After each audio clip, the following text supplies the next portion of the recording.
میخوایم بریم که هر روز براتون یه ماجرای جدید با یه غذای جدید تعریف کنم و با هم دیگه درست کنیم. حالا بریم که امروز میخوایم با هم دیگه یه سوپ گوجه رست شده تو فر درست کنیم. پس بریم که درست کنیم. البته امروز من چیز دارم تو یخچال هرچی بود خواستم که اونو براتون درست کنم، نرفتم چیز جدیدی بخرم. برای همین دیشب نگاه کردم که گوجه فرنگی دارم، یه سری خرطوبت، گفتم بهتره که امروز این سوپ گوجه رو درست کنم. هوام تقریبا الان آخر تابستونه، یعنی دیگه پاییز شده، ولی هنوز گوجه فرنگی ها توی استانبول یعنی تو ترکیه خوبه، پس باید از این استفاده کنیم، چون زمستون زیاد گوجه فرنگی و کدو و بادمجون استفاده نمی کنیم به خاطر اینکه فصلش نیست، یعنی کم کم بعدش میخوایم بریم توی برنامه پاییزی. حالا پس میریم که از توی یخچال گوجه های پلاسیدمون رو برداریم و یه گوجه فرنگی درست کنیم. حالا شمعمون هم روشن کنیم که یه بوی خوب بیاد.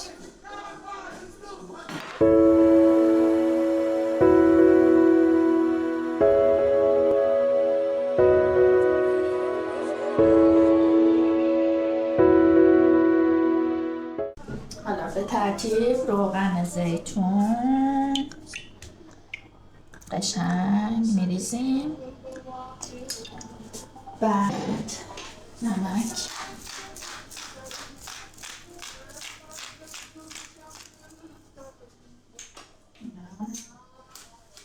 فلفلمون یه جوری که زیادم تند نشه، بعد تایم یعنی آبیشن تازه من میذارم روش، اینجوری که از اینجا اینجوری میکنیم و اینا رو میذاریم روش. یه ذره دیگه سیر بذاریم، به نظرم با پوستم بذاریم. اوکی. خب حالا میره تو فر به مدت فعلا نمیدونم، باید ببینم نگاش کنم ببینم کی رست میشه، ولی اینم زیاد میکنیم و بالا و پایین. یه اتفاقی افتاد. خب باید چیکارش کنیم الان اینو؟ دستتو رو به داغه. بذار این دست با کیسه رو بیارم. دیوار قشنگه هستو بابا، برو چه به دیوار درست. ای وای این یادمون رفت. نداره میتونه اونم الان میندازیم وسطش. تو، الان میندازیم اون تو. بابا تو چه گناه داشتی؟ چرا تو رو یادمون رفت مادر؟ یک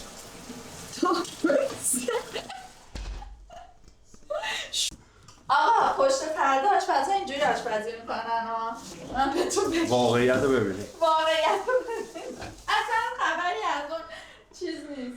خب این دستمال ما بره تو جیب. خب این آب قلمه، ولی من اینجوری فریز کردم، آخه فریزرم خیلی کوچیکه خب، ولی مطمئنم که خانمای با سلیقه تری وجود داره که اینو بهتر میتونن پکیج کنن. حالا من اینو بعد یه جوری یخش رو باز کنم، میذارمش تو این کاسه پلاستیکمون.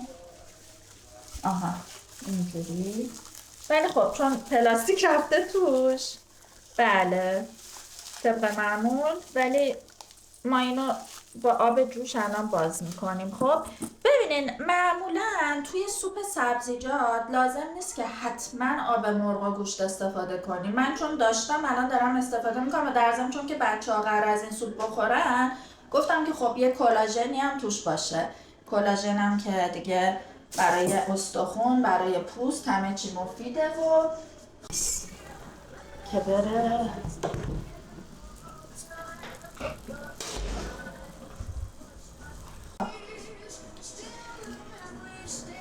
فلفل رو میتونیم پوستش رو بگیریم. خب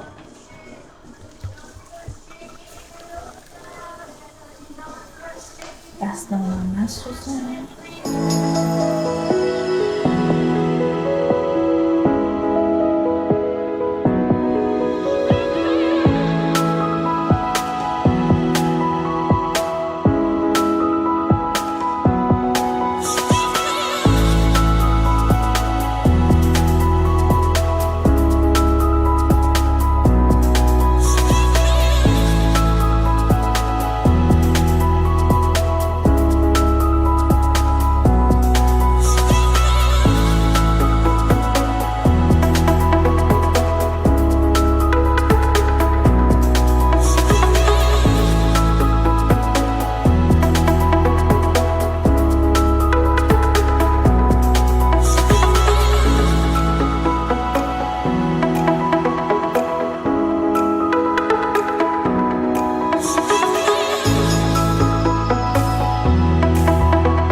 معمولا توی آشپزی فرانسوی اینو با شراب یا یه چیز اسیدی میکنن.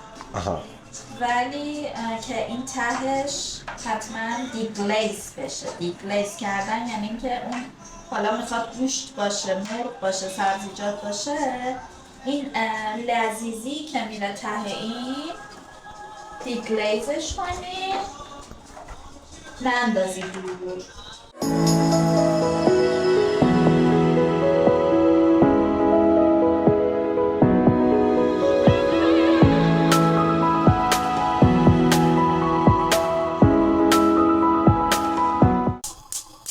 خب اینو میذاریم اینجا.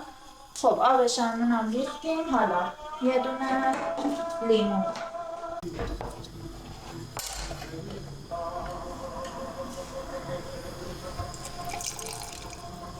ترش و خوشمزه. البته گوجه های الان خودش خیلی خوبه. کلا ببین ترکا آخر تابستون میرن با جعبه گوجه میخرن، هم ارزون تر، بعد اینو باش سس درست میگن. سس که نه، یعنی مثل روغن نه، چیز حالت آب گوجه برای غذاهاشون. خیلی هم آسونه کنسرو کردنش، یه ذره حوصله میخواد، ولی این باعث میشه که تمام زمستون گوجه تابستونی خوش عطر و ویتامین دار داشته باشیم. حالا اینم اینجوری، اینا رو اینجوری میکنیم. خب ما سوپمون الان یه ذره دیگه بهش نمک میزنیم. نمک عینونی میگذارم. اینا تا تهش رو حالا چیکار میکنیم؟ نمک. یه ذره دیگه نمک میذاریم. خب بعد میپزه. بعد میخوایم بعدش اینو بلند کنیم. خب خب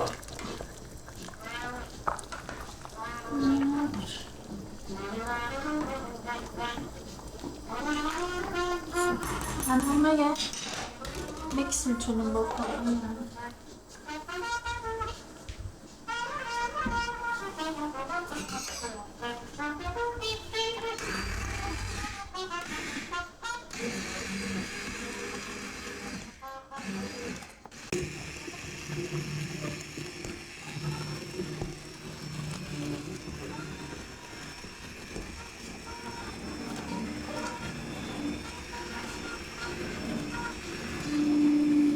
همین سبزیجات خودش اینو غلیظ کرده دیگه، لازم نیست بیشتر از این غلیظ بشه. خب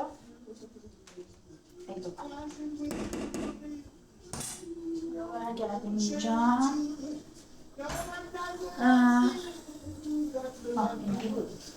خب بله اینو بزنم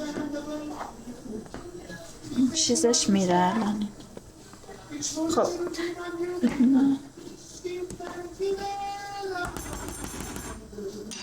الان یه چیزی که میخوام بگم، از این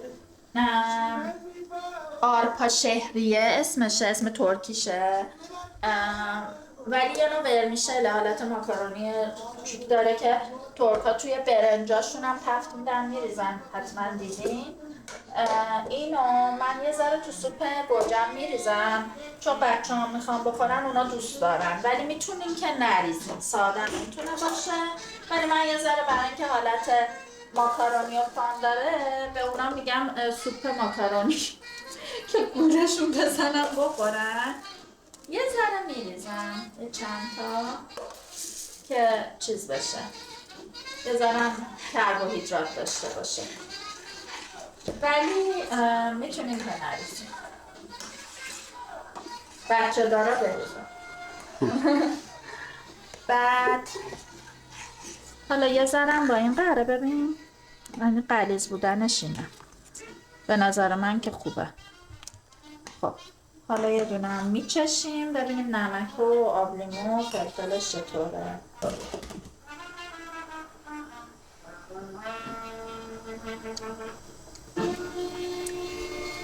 ترشیش خوبه ولی نمکش کمم بود. من الان میرم تو نمک لیتری دیگه اون نمک دریا جمع این قشنگه 2 پینچ نمک بریزیم توش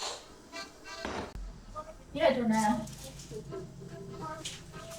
باگت رو خیلی خریده بخواه برمیداریم نام چاقونه یه نازک اینجوری میبریم چند تا خب بعد چون به نظرم این کارو بکنیم یه ذره روغن زیتون بریزیم روش خب با یه ذره برگ تایم دوباره یه ذره آبیشن تازه اگه خشک کم داشتین میتونین بریزین خشکش هم اوکیه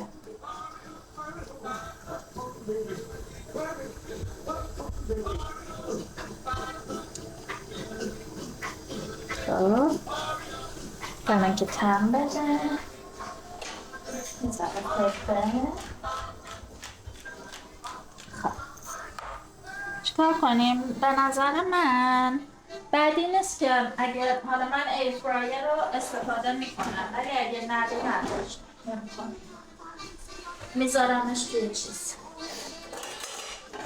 این تابه ببینیم که سرخ شد میتونین تو فرم بذارین اگه مقدارش زیاده میتونین تو همون سیمی فر قشنگ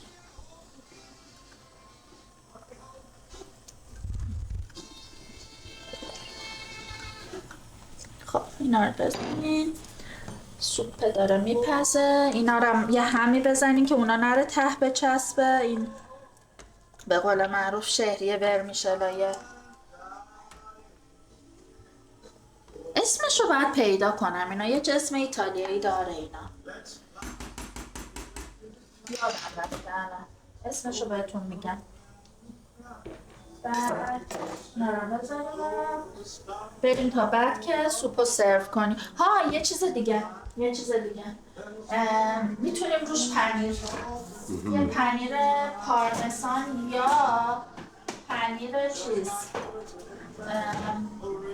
همین اسکی کاشار چیز و از اون پنیر چیز هم میشه کاشار تازه هم میشه که در واقع پنیر آب شده یا مثلا پنیر پیتزاست بین گودا و یه چیزیه که ترکا میگن یعنی کاشار اسکی کاشار حالا من گفتم این اسکی کاشارامون دوباره تاریخش تا نگذشته از اینا استفاده کنم ولی این لذیذتره حالا بازم بستگی داره اگه باز میخوایم به بچه‌تون بدین بچه ها معمولا تو پنیر هی میگن ویلو فلان اینا پنیر دوست ندارن یعنی بچه های من الان پنیر سفید دوست ندارن نمیدونم دیگه با این بس چی میشه میدونی چی کار کنیم؟ سرخش کنیم برای تزیین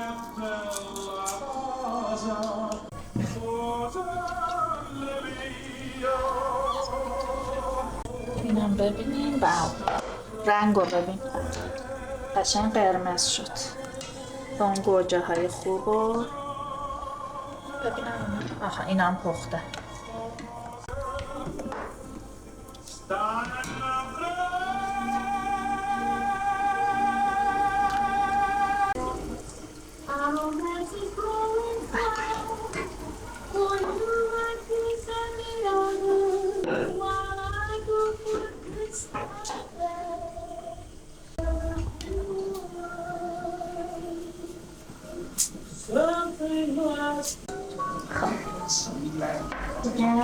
آره اینجوری که میبری جعفری رو یا ریحونا بهش میگن شیفونات فرانسوی ها این کار بکنیم